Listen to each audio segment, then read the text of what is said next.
Hi everybody, it's Jenn from McCreath. Sunday, March 6, 2022. My cat just... There he is. Do you want to say hi to the camera, Dasher? Hi! Whoop. So I want to turn the camera on. There seems to be a lot of discussion online about Newfoundland oil and gas and the White Rose Project. Dasher, you're in the way there.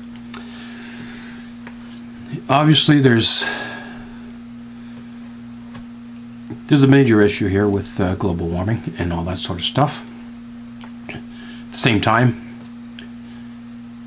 we seem to live in a society that's so focused on surviving the present that we're willing to sacrifice and mortgage the future. And as much as I'd like to help this planet survive long term, I can't do that if I can't survive today. I've got bills to pay.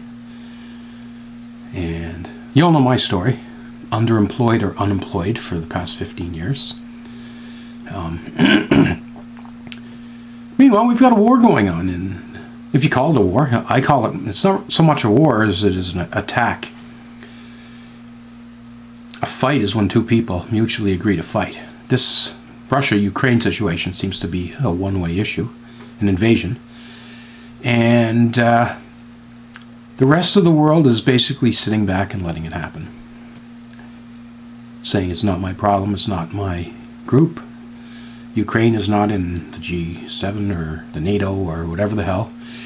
But guess what? There's global implications. If the Russians are blowing up nuclear plants, if they're setting off bombs into Chernobyl and all this sort of stuff, there's going to be severe harm to the environment on a global level. So we're just going to sit back and let this happen, saying as long as it's not in my backyard, I don't care. Then who is anyone to stand up and say we shouldn't be digging oil out of the ocean? Green Party, you had a chance there for a while and you shot yourself in the foot.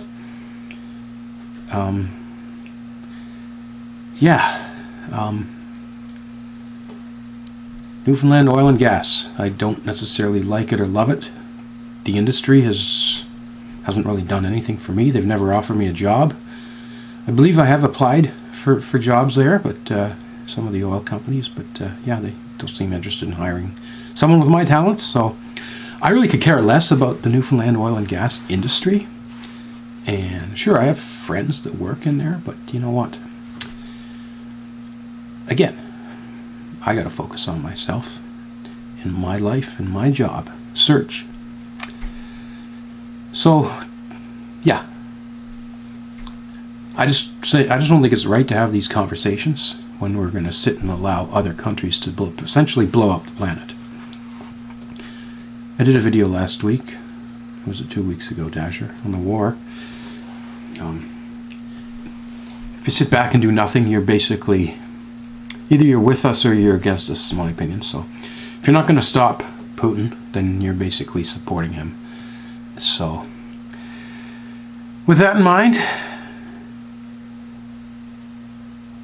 yeah, I don't know what I'm trying to say here. I guess it's just, we're destroying the planet, and there's not a whole lot we can do. As big as Canada is geographically, our population is small. So no matter what we think we want to try to do to help the environment, it's probably not going to work, because the bigger countries are making those global decisions for us, whether it's the Russia or Saudi Arabia or China or any of these other big countries with 10 to 100 times as many people as us. Yeah, they're really the ones that are going to decide the fate of this planet, and if they're going to ruin it, there's not much we can do to stop it. Like I said, if Canada wants to stand up to Putin, it's like a mosquito biting an elephant. So yeah, I'm sick and tired of just seeing this in the news, because I honestly don't give a shit. Anyways, I got a big announcement coming up, so stay tuned for the next video.